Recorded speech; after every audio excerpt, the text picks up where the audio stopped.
Thank you for joining us tonight. First night of Hanukkah. Thank you. Happy Hanukkah to you too. We want to thank Oneida for playing a fantastic set. I wasn't sure what I thought when they did the Christmas song, but they really nailed it with that Hanukkah bitch number. So thank you guys. And speaking of the other holiday, a couple of shopping days left. I do want to point out, it's a little subtle on the back wall, but our Fender amplifier T-shirt is kind of the anti-Nigel Tufnell model. All the knobs go up to 8. So anyway, and right now this is the 6th year we've done these Hanukkah shows, and I think starting with the first year, every year we've tried to get this comedian to join us, and he's just too good for us. And but now this year we're so happy he was able to join us this year. One of our very favorites, Mr. Paul F. Tompkins.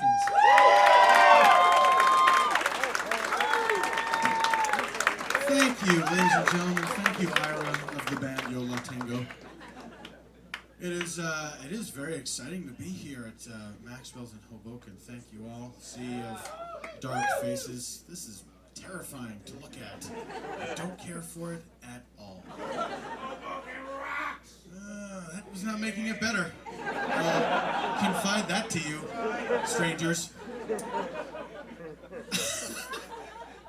It is a happy Hanukkah to everyone. It's nice to take a break from Christmas music, from those 12 songs and their infinite variations every year. Good God Almighty. Most of them, okay, fine, but, there's stuff like Jingle Bells, that's for children, right? Do we need to hear that as grown-ups at all? Why is there more than one version of it? That's what I don't understand, is that people record their Christmas albums. I understand you want to make money, that's fine. Put out an album of Christmas songs, and then you'll make some money because people are sick of the ones they already have, whatever. But Jingle Bells, leave that off the playlist because it's never going to get good. You know what I mean? No matter how many times you play it, whatever kind of fun arrangement you put on it, like this one's like reggae. It's still Jingle Bells, and it's still one step up from a nursery rhyme. The worst thing is when they'll have Placido Domingo singing. They make him do it. Jingle bells, jingle bells. Let's say that's the best that Jingle Bells has ever been sung. It's still not good. It's still not good. The worst Christmas song, though, this one makes my blood boil, is that it's the most wonderful time of the year song. Atrocious! That is a bad song. It's the most wonderful time of the year. All right, that's a fine sentiment. Then what happens is just like a list of things that happen at Christmas time. They're unrelated. There's no story going on there. They're not really connecting anything to anything else. It really is like the "we didn't start the fire" of holiday music. It's terrible. This song's biggest sin is the couplet, "There'll be tales of past glories and scary ghost stories." I will give you tales of past glories, let's say, like if you're talking about, remember last Christmas when a fun thing happened? I think that's a very grand way of expressing it. It's tales of past glories. Like you crossed a moat and scaled a castle wall and overthrew a king. Tales of past glories. But there will not be scary ghost stories. There won't. Don't write a check with your mouth that your ass can't cash. There will not be scary ghost stories because there never have been. I don't know if this is some oblique reference to A Christmas Carol, the one time that ghosts and Christmas intersected, right? But then why not just mention it? Mention The Christmas Carol. Are you afraid of the Dickens estate? Like, oh, those nuts, they're super litigious. Those Dickens relatives. They're worse than the Mildred and Patty Hill, those two bitches that wrote Happy Birthday. They'll take you to court in a heartbeat. Scary ghost stories. Oh, how many Christmases have you spent with a flashlight in your face? And then she removed the ribbon from her neck and her head fell off! Let's set up our racing track! I couldn't remember the name of the thing. What's that actually called? The racing track? Hot wheels. Cars. Smart cars. Slot cars. Slot cars. Tycho, of course. Maybe the most arrogant advertising campaign. Tycho, of course. I think that scared away a lot of slot car competitors. Like, Tycho's got it locked up. You shouldn't even try. Their slogan is, of course. They're kind of right. We can see, Tycho. I just moved to New York City a couple months ago. Jersey. Look, man, I don't know what you want from me. It's too late for me to take your advice now. Jersey, you blew it! Break that lease, fool! Also, to be fair, I did not express any sort of loyalty or allegiance to any city. I just stated a fact. So, I live right in Manhattan. Now I'm surrounded by New Yorkers all the time, which is, that's fun. People are welcoming me to New York every day. It's so nice. I thought people in New York were going to be mean, but they welcome me to New York constantly. Here's the funny thing, though. It always seems to happen right after I confide that something terrible has happened to me. Isn't that curious? For example, I'll say to someone, oh, I didn't know it was going to rain today. I didn't bring an umbrella. I got soaked to the skin. I'm probably going to get a cold. And then the New Yorker will say, welcome to New York. Well, I appreciate that, certainly. Don't know if you registered what I just told you. Subway just never came. I was late for work. I had to get out and take a cab. Welcome to New York. Thank you. I'd like to get back to my story of woe. Just got back from the doctor. I have diabetes. Welcome to New York. That one doesn't track. You're just rude now. And that was the doctor.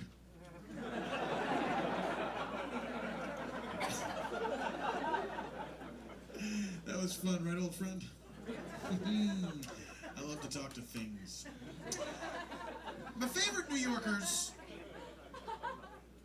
are not New Yorkers in New York. My favorite New Yorkers are New Yorkers that find themselves anywhere other than New York because they can't understand why there is a rest of the world. It does not make any sense to them whatsoever. Why would you ever leave the confines of the city in which you were born, currently live, and will eventually die? It doesn't compute. You never could leave New York. It's got everything you need right here. It's New York. Why would I ever go to China? I don't need China. We got Chinatown. It's all the China I got used for. I get it. Chinese people. Why would I ever want to go to Big Italy?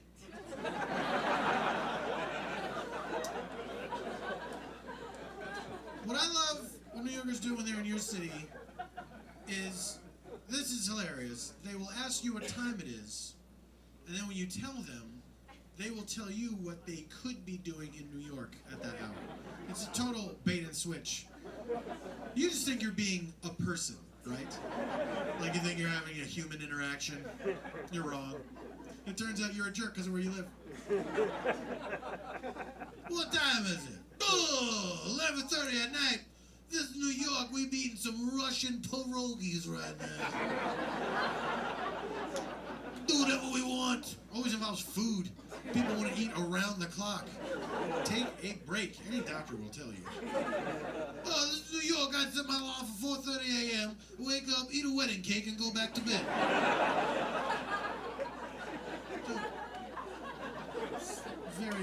filthy. And you were ruining a wedding. The York is the greatest! Got everything you need. What time is it? Oh, 2:30 in the morning. This is New York. We'd be drinking turpentine right now. Why would you do that? You can do whatever you want. It's New York. Go to the turpentine bars on the Lower East Side. It's great. They're open 24 hours because technically it's not booze. They don't charge you neither. Me and my son go. Turpentine bars. We're both blind.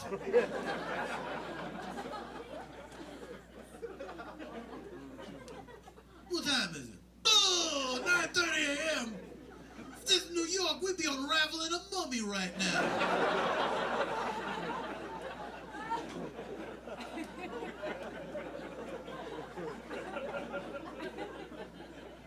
Why are you unraveling a mummy? Yeah, I don't like that mummy. Got them bandages on his face. What's he trying to hide? I say we unravel that son of a bitch!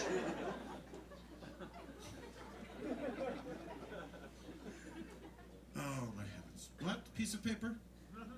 No, you make sense.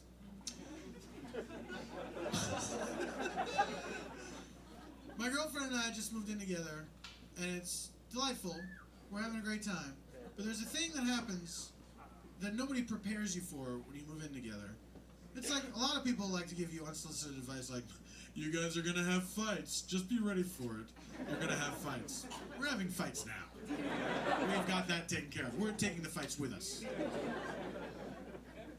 Here's what they don't tell you is that you'll spend so much time accidentally scaring each other to death. I did not realize that was going to happen. Like, let's say I'm washing the dishes, right? Which I love to do because when you wash the dishes, your mind completely goes away. It's one of the only times you're really just thinking about absolutely nothing at all. Because you don't have to concentrate when you're washing the dishes. It's not like, how does this go again? And the water gets on the plate, but then what happens? What do I want to happen? Mine just goes away. So I'm washing the dishes, blank. And my girlfriend will come into the kitchen and she'll start talking to me in a conversational tone, right? But she doesn't realize that my mind is not on Earth. And so she'll just say something like, well, we should leave at 5 if we want to be there on time. And then my response will be, ah! Whoa! How long were you standing there? It instantly becomes an accusation, like she was standing there waiting like, wait for it. Soon he will be completely zoned out. Then what happens is, so I'm startled. Then what happens is, my being startled startles her, right? Because she's not, I understand, she's not ready for that. She's ready for me to say something like, okay, that sounds good, honey. She's not ready for, ah! So she scares me, ah! Then she goes, oh my God! Jesus Christ! Scare the shit out of me. Then I get indignant like, one at a time, madam! What do you think I was doing just now? Being scared by you.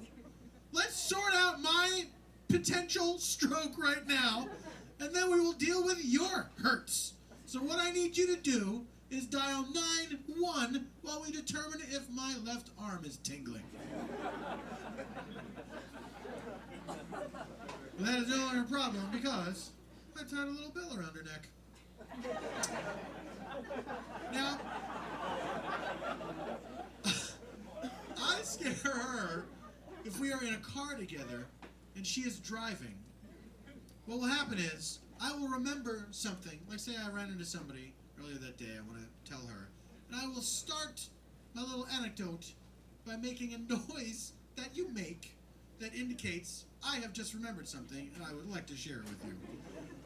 So like I will be in the passenger seat and I'll go, oh, you know who I saw today? And then her response will be, what? What's happening? Like I just wanted to tell you that I saw somebody at the mall. And she'll go, "Ugh! Thought a child had run into the street." I don't know what kind of life she led before we met, where children were running into the street so often that the tiniest noise meant child in the street. Because if that was really what was happening, is that the noise that I would make if a child ran into the street? Would I go, "Oh, it seems a child has run into the street"? So I was just wondering, what are you gonna do here? Like, you gonna swerve or slam on the brakes, or how are you gonna handle this child in the street? So now what I do is I try to make very non-threatening noises as a little ramp up to my story. So I'll do something like,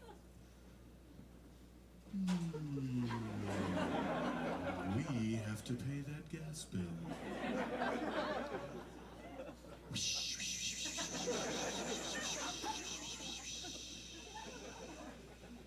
We have to TiVo that show. Is this like the ocean? Calming, relaxing sea breezes. Child in the street."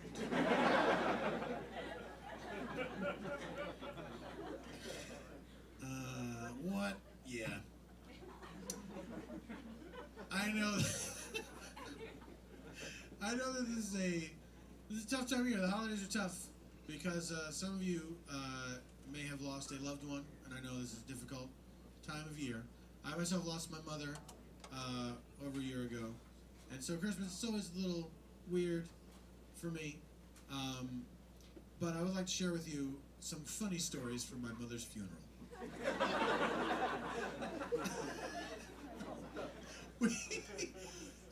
First of all, when your parent dies, you think you are prepared for it, but you are wrong. It is insanely sad. Like, you're crying to the point where you might say to yourself at some point, "This is ridiculous." But there are these weird things that you forget are a part of the whole experience. Like, we had a wake, there was a viewing for my mother. It was just my immediate family. It was not really open to the public. It was just my brothers and sisters, my dad, and that was it. And my older brother was late for the viewing, which, if you think he is ever going to hear the end of that, then you need to take a thinking class. Because it is one of my favorite things that has ever happened. It almost made my mother dying worth it. Like, this is fantastic. Like, me and my brothers and sisters were getting excited about seeing him. Like, when it got to be past 10 minutes, we're like, "This is gonna be hilarious. This is simply not done." So then he gets there, and like, "Hey, did you have something else scheduled today that ran late?"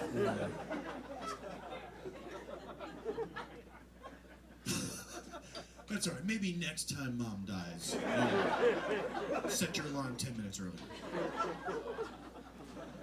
We went from the wake to from the viewing to the grave, went to the cemetery, and then you go there and there's the coffin standing by the hole in the ground, and then we all stood around for what we hoped was an appropriate amount of time to stand around a grave, because I don't know what the etiquette is, but I know that all of us were going through the same thing.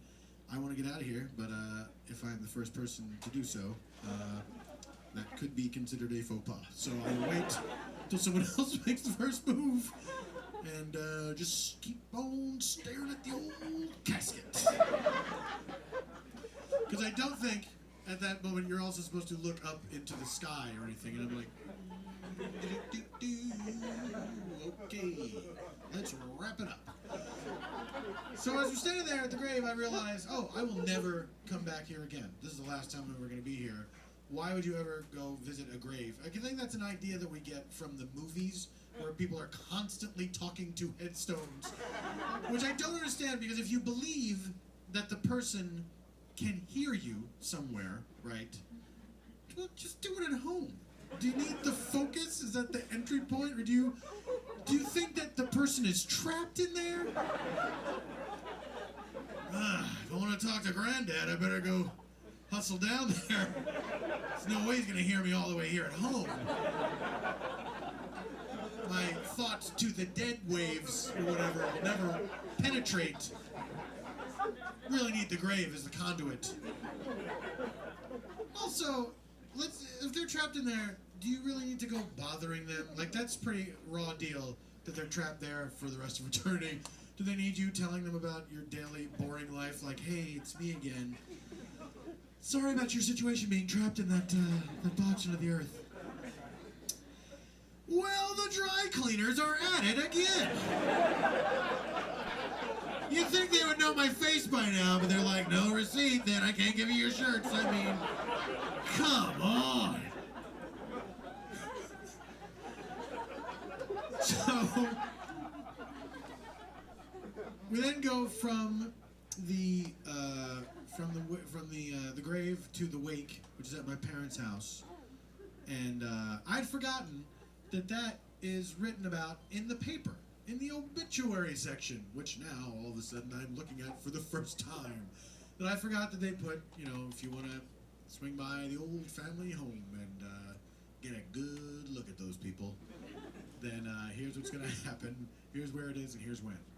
So people were supposed to come at 1 o'clock, and then 1 o'clock on the dot, people started pouring in. And it was such a weird thing because there's all these people that I haven't seen literally in decades, right? Like old friends of my parents and people that I knew from school from when I was a child, and it's like these weird monsters coming in, like weird versions of their own faces, like they're wearing a mask of themselves or something.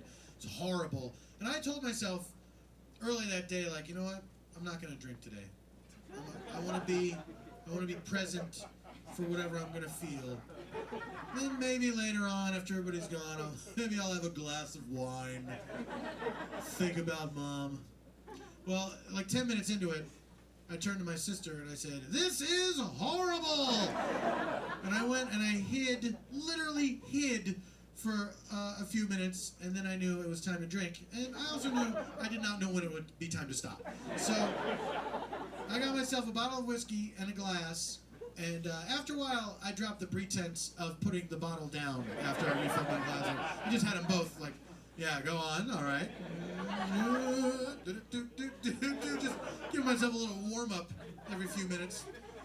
And I got pretty drunk, and I started joking around with friends of mine about what is the worst thing that you could say at your own mother's funeral if somebody comes up to you and says, "I'm so sorry about your mother."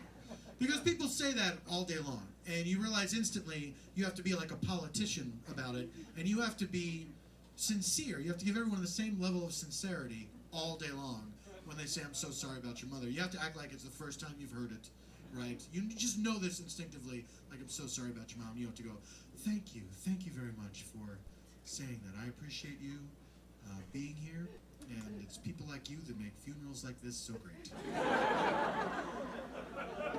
So, I'm trying to decide what's the worst thing you could say. Somebody says, "I'm so sorry about your mother," and we came up with, "Not as sorry as I am." Right?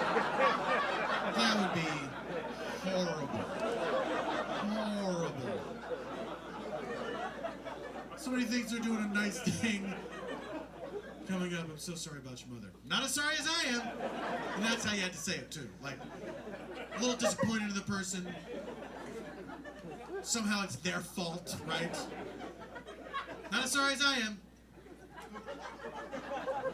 So we're kind of laughing about this. And a couple minutes later, a friend of my little brother's walks into the room. And he walks up to me, and I'm a little tipsy at this point. And he goes, "Hey, Paul." And I went, "Hey, Ed." And he goes, "It's Frank." And I was like, "Oh."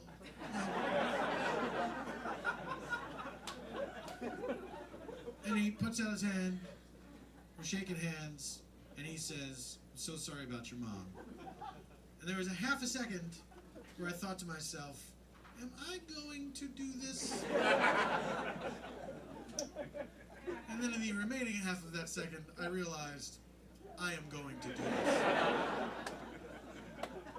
So we're shaking hands, I look him right in the eye and I go, not as sorry as I am. And then all my friends cracked up. And he didn't know what to do, and he just went, wandered away. Then I like to think of him later on recounting that story. Hey, where are you coming from? Oh, I was at that funeral. Not my favorite. Not my favorite. Go up to Paul, and say hi. He calls me by the wrong name. Okay, he's going through some stuff. I'll let that slide. And I shake his hand. I say, I'm so sorry about your mom. And he goes, not as sorry as I am. Then all his friends started laughing. Yeah, I give that funeral a 3 at best.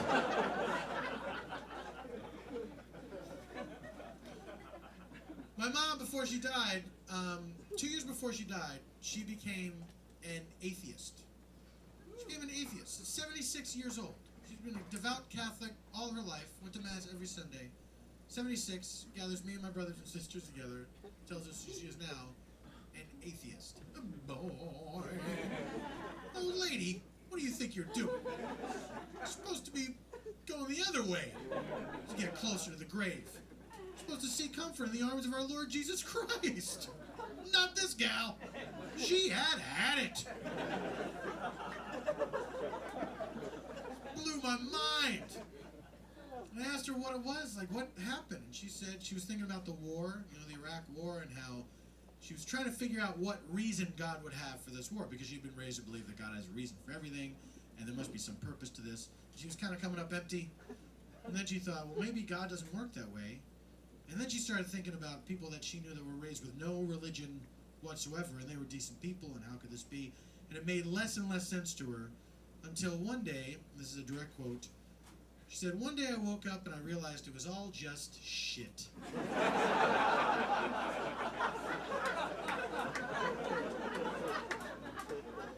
Well put, Mother dear. People have been trying to figure this out for centuries. You put a cork in that issue for all time. By the way, thanks for the 12 years of Catholic school. That did not fuck me up at all. I have 0 issues. Glad you finally figured it out. That's the way I think it is. If you're raised Catholic, I think you go one way or the other. You are either in it to win it, or your faith erodes so gradually you're not even aware of it. And like one day, even 76 years later, you might wake up and say, what happened to all that crazy junk I used to believe in? Sure like having my Sundays back. But it just shows like what a long journey that is with faith or spirituality, whatever you want to call it, trying to figure out this stuff. Like 76. I mean, like, for me, it was once I left high school, I started to sort of question everything a lot more and figure things out. And I went through like a hardcore atheist phase in my early 20s. When you finally discover that no one's going to yell at you for not believing in God, right? You can say whatever you want. Start going around to people, what do you believe? It's a fairy tale! But they did not ask you for that opinion, right? But you can't help it because you're filled with the fire of nothing.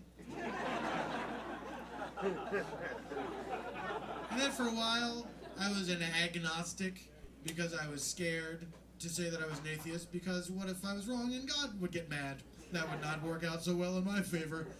But I never wanted to say that I was spiritual, because the word spiritual to me always conjured people who would say things like, well, my concept of God isn't some old man with a long white beard who sits on a cloud. Well, that's no one's concept of God, you condescending creep. No one's thinking that ever. No one's like, yes, God is an old man, he's got a long white beard, he sits on a cloud. And if you catch him, he has to give you all his gold.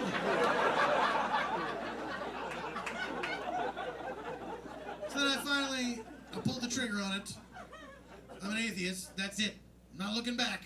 My mom didn't look back. She did not have any kind of deathbed, like, just kidding, God. She's like, to the end, she was like, nah, that's it. You get your time and that's it. So I don't know. I can't say, but that being said, I can't say for sure what happens after you die. I don't know. I guess I will find out. But if there is a God, right, and I get to go to heaven, and I meet God, I imagine I would say two things to him. First, I would say, well, this is awkward.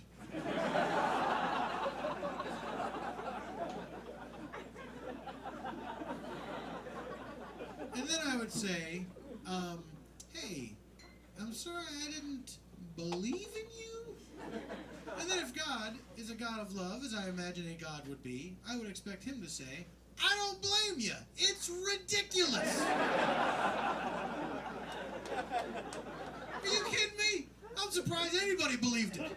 Look at me. I'm an old man with a long white beard sitting on a cloud. Now get in here and try to catch me. Ladies and gentlemen, that is all my time. Thank you very much. You guys are great. Thank you very much. Thank you, Yo La Tengo. Happy Hanukkah.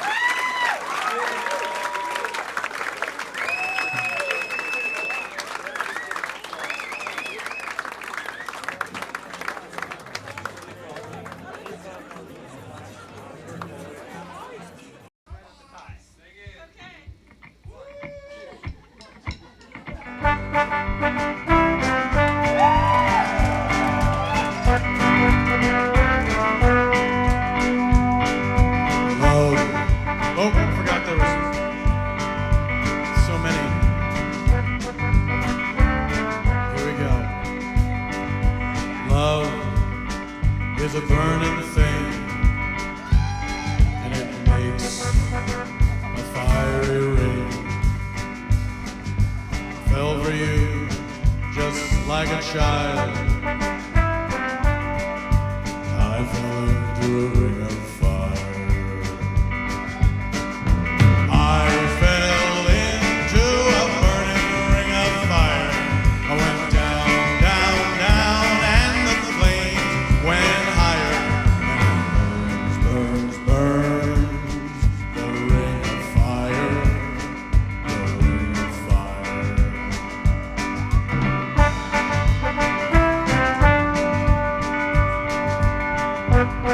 That's the sound of it, of a ring of fire. The taste.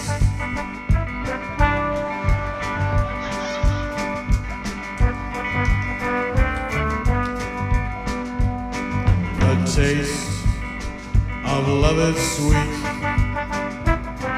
Don't argue over the camera. When hearts like ours meet, I fell for you just like a child. Oh, but the flames went wild. I fell into a burning ring of fire. I went down, down, down, and the flames went higher. And it burns, burns, the ring of fire, the ring of fire. Okay. I think I know what I need to do here.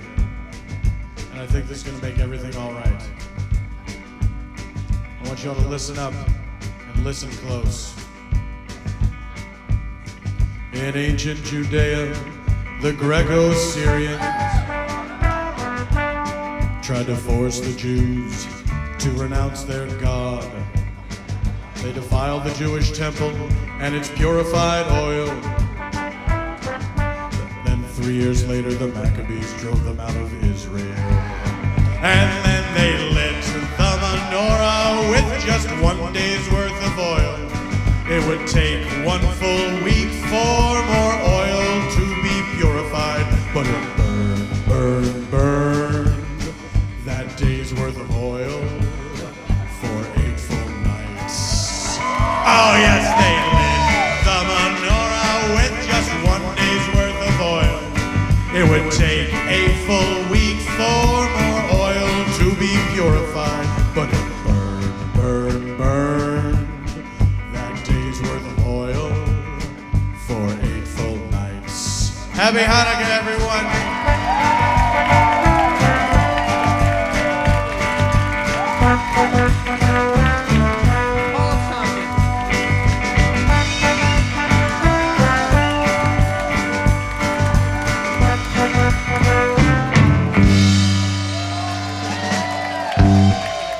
Janet Weiss on the trombone, Paul F. Tompkins explaining the story of Hanukkah. And now we'd like to bring to the stage Mr. Britt Daniel.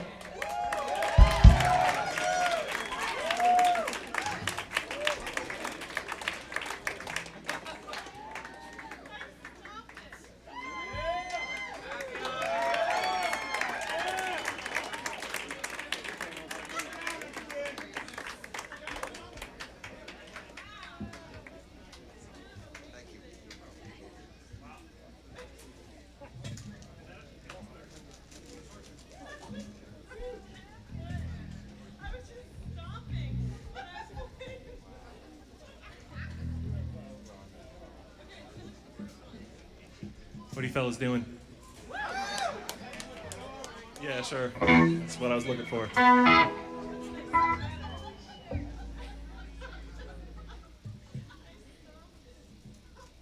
This is my favorite part of Hanukkah, is watching Gil Devine unfold the music stand. Last year's record, 19 and a half minutes. Done. That's it. Time. What do we got? Joe, what was that?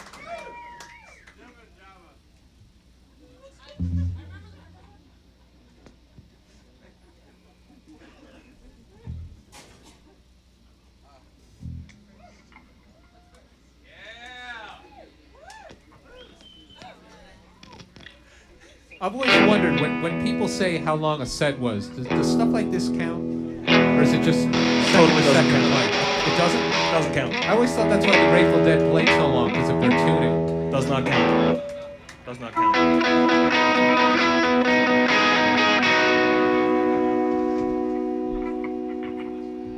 Hello.